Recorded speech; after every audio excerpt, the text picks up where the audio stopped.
Welcome back to Monday Mids episode 5. Please subscribe to the channel. I'd appreciate it. Now, in the interest of time, I'm going to skip explaining the premise of this series. Please pause the visual on screen and read it. It summarizes everything quite nicely. Now, I got some private messages from friends and family asking why my first episode has clips and the ones that followed had still images. The first one, that anime and that studio did not copyright my video, and they allow me to continue showing those clips on YouTube without any problems. The others, not so much. They copy struck the video immediately, and I spent about 2 hours editing it to release it on time for Monday. So I will continue to try presenting clips in future videos. I'm going to try it in this one. If it ends up being still images again, you know what happened. So let's get right into it. Today, the spinner gave us W.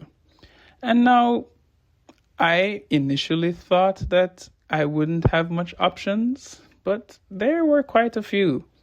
And I narrowed it down to 2. And this one narrowly won in terms of me wanting to showcase it. So, without further ado, I bring to you Witchcraft Works. Now, the premise for Witchcraft Works is not overly special, but it has a special place in my heart because it uses one of the tropes that I have a soft spot for. But let's get into its description. Hanukkah the homie is an ordinary high school student whose biggest problem seems to be he has to sit next to the school's untouchable idol, Ayaka. One day, Hanukkah is suddenly attacked by witches and discovers that Ayaka is also secretly a powerful fire witch who has been protecting him all along, hence their close proximity this entire time. She reveals that a mysterious power hidden inside him has made him the target of numerous magical factions. From that moment, Hanukkah is dragged into a secret war between rival groups of witches, while Ayaka becomes his extremely dedicated bodyguard. Now, at first glance, this show on the surface is about school romance, magical battles, and supernatural mystery. But the series is actually built around 3 core ideas. The first one is reversing the usual anime roles, in the sense that normally male protagonists protect the female heroine. In Witchcraft Works, Ayaka is the overwhelming powerhouse, and Honoka is the one being protected entirely. This role reversal is one of the show's biggest selling points for most viewers. And number 2, they push comedy through absolute absurdity. The series rarely takes itself completely seriously. Examples include flying school buildings, armies of magical robot rabbits, ridiculously overpowered witches, casual destruction of property. The humor comes from treating outrageous magical events as if they are perfectly normal. The third and final tenet of this series is hidden identity and destiny.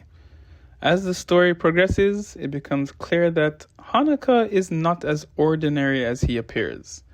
Ayaka's attachment to him runs deeper than simple duty, and magical factions are fighting over secrets tied to his existence. And there are multiple of them. The mystery of who Hanukkah truly is drives much of the plot. Now, there are 3 major reasons why people liked it. It has a unique protagonist dynamic. Instead of another overpowered male lead, the heroine is the strongest character. And Ayaka is no joke. She runs riot over people. The next one is that the romance dynamic feels different from most action anime. This romance dynamic is actually a trope that I enjoy, where the average or below average person catches the attention of the super popular quote unquote idol like figure. The next thing that people liked about it is the strong visual style. The JC staff gave the series colorful magic effects, large-scale magic battles, and they gave them very distinctive designs for the witches. The final one that was a really big factor that people enjoyed is the funny deadpan humor. Much of the comedy comes from Ayaka's emotionless seriousness. Her solution to a lot of problems is simply burn it to the ground or destroy it. And it treats ridiculous situations as being treated as normal. They really just enjoy jumping the shark with the visuals and what's taking place on the screen quite frequently. Now, on the other side of the coin, the three major things that people disliked about it is the slow plot progression. The anime adapts only a part of the manga and leaves many mysteries unresolved. This might be one of those series where the anime's sole purpose and the reason for its existence was to funnel people into the manga. They had no intention of continuing the anime series. Or it might be that situation where the fan base slowly starts giving up on it and suddenly they just drop season 2 and 3 out of nowhere. The second thing people disliked was that Hanaka can feel quite passive. Some viewers found it frustrating that Ayaka does most of the fighting, and Hanaka spends much of the series reacting rather than acting.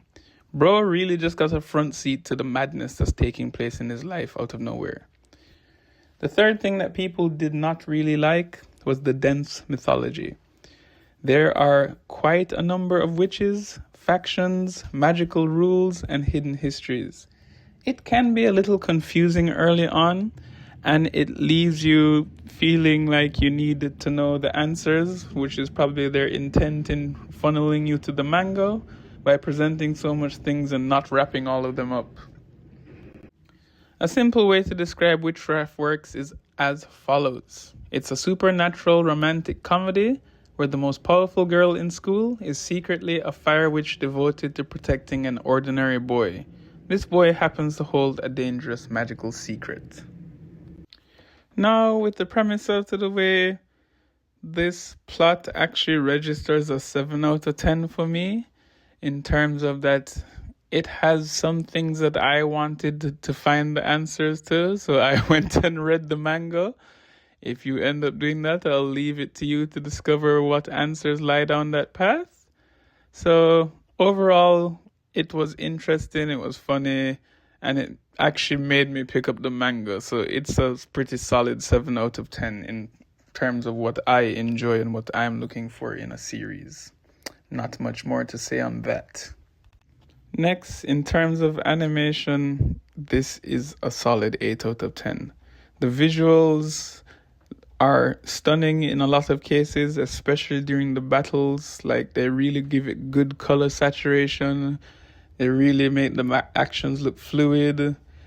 It's really just a visual treat for most of the battles, most of the insane madness that they do with magic. I'm sure there are drop-offs when it's just like the characters interacting or talking, but they go all out for the battles. Make no mistake about that. Now, the characters are where there's a drop-off in the scores thus far. I'd say they're pretty average, like a 6 out of 10 average, in the fact that I remember their names and what they contribute to the story, but I don't have any particularly strong feelings about any of them, and none of them jog my memory the way other characters in other series do. So this is where the show falls down a little bit, because the story is interesting, the animation is good, but the characters can feel pretty flat and static in some cases. Now, I'm going to keep it a buck with you. The final rating for this show ends up being a 6 out of 10, making it eligible for this show's criteria in terms of mids. But this might be one of those series where it's a dark horse, or it's cheating in a sense, where I don't use decimal points to score stuff, and I wouldn't round up even if I had a secret decimal point in mind. But if you held a gun to my head and said, what is the true score? This is probably a 6.9. Like, just, I'm refusing to make it a 7 because I know that the average person thinks this is mids, this is not a 7. But for what I like, the tropes, the jokes, the visuals, the romance dynamic, I mean, it would probably be a 7 for me personally, but I know that I can be quite biased. So I usually give stuff a -1 rating when presenting it objectively to other people. So keep that in mind. Thanks for watching. Enjoy yourselves.